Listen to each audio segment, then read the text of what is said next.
Hello, everyone! Today, we are going to uncover one of the biggest secrets in all of calculus. Seriously, it's a concept that connects two worlds that seem completely different. And you know the best part? Once you understand it, you'll have a massive shortcut for solving some of the toughest problems. So, let's get started.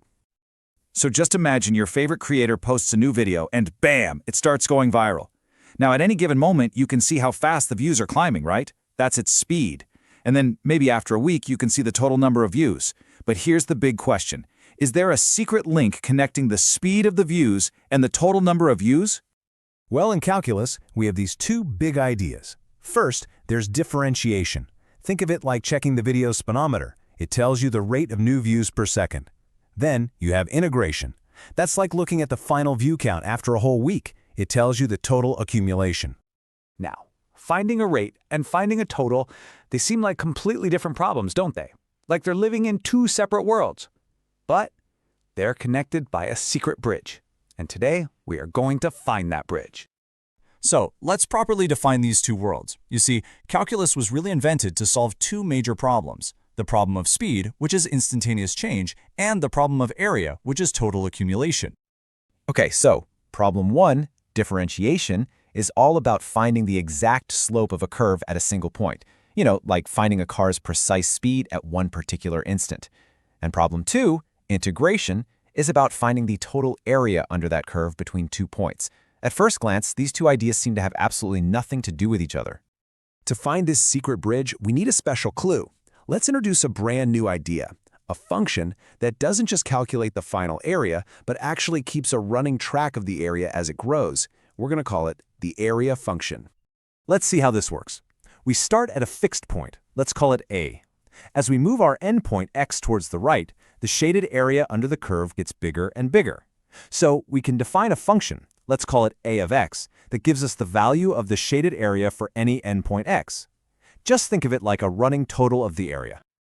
And this, my friends, leads us to the most important question of this entire topic. As we move x just a tiny little bit, the area A of x increases. But what is the rate of that increase? Exactly how fast is this area growing at the very moment we are at point x?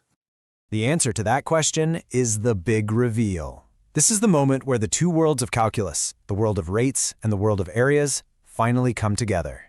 This is the fundamental theorem of calculus. And here it is, the first part of the theorem. It says that the derivative of our area function, a prime of x, is simply the original function we started with, f of x. What does this mean? It means the rate at which the area is changing at any point is just the value of the function at that exact same point. Let that sink in. The answer to our big question, how fast is the area growing, is ridiculously simple. It's growing at a rate that is equal to the height of the function at that exact point. This is the secret connection we've been looking for. This connection is just mind-blowing. It means finding the rate, which is differentiation, and finding the total accumulation, which is integration, are just opposites. You know, like addition and subtraction. They undo each other. And knowing this gives us a massive calculation superpower. And this brings us to our superpower, the second part of the theorem. This is the practical tool we've been waiting for.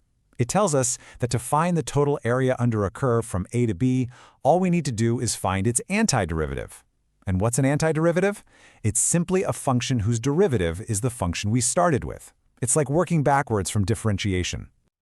And this is exactly why we call it the ultimate shortcut. We're now moving from the beautiful theory to the super fast practical application that is going to make your life in exams so much easier. So let's forget all the complicated definitions for a moment. All you really need to do is this. First, find the antiderivative of your function, which we call capital F of x. Then, calculate f of b and f of a, and just subtract them. That's your answer. It's that simple. Let's break it down into 4 simple steps that you can always follow. You can't go wrong with this. Step 1, find the antiderivative, capital F of x. Step 2, plug in the top number, b, to get f of b. Step 3, plug in the bottom number, a, to get f of a. And finally, step 4, subtract the results, f of b minus f of a. And you're done. See? It's easier than it looks. All right, now for a pro move. This is a common tricky question that comes up in exams where the fundamental theorem meets one of your old friends from differentiation, the chain rule. Remember how the first part of the theorem was about finding the derivative of an integral from a to x?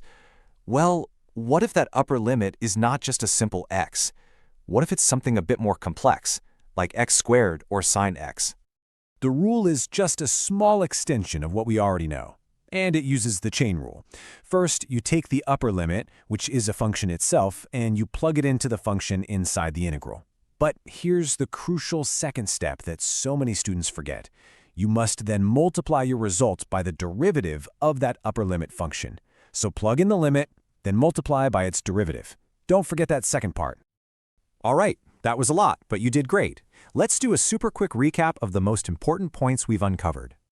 So what are the absolute key takeaways? Number 1, differentiation, which is rate, and integration, which is area, are inverse operations. They just undo each other.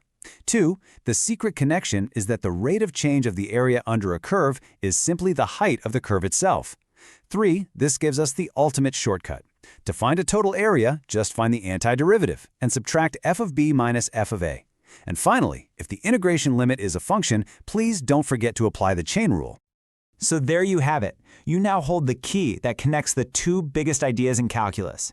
You have the ultimate shortcut that turns long, difficult area problems into simple subtraction. The only question left is, how are you going to use it?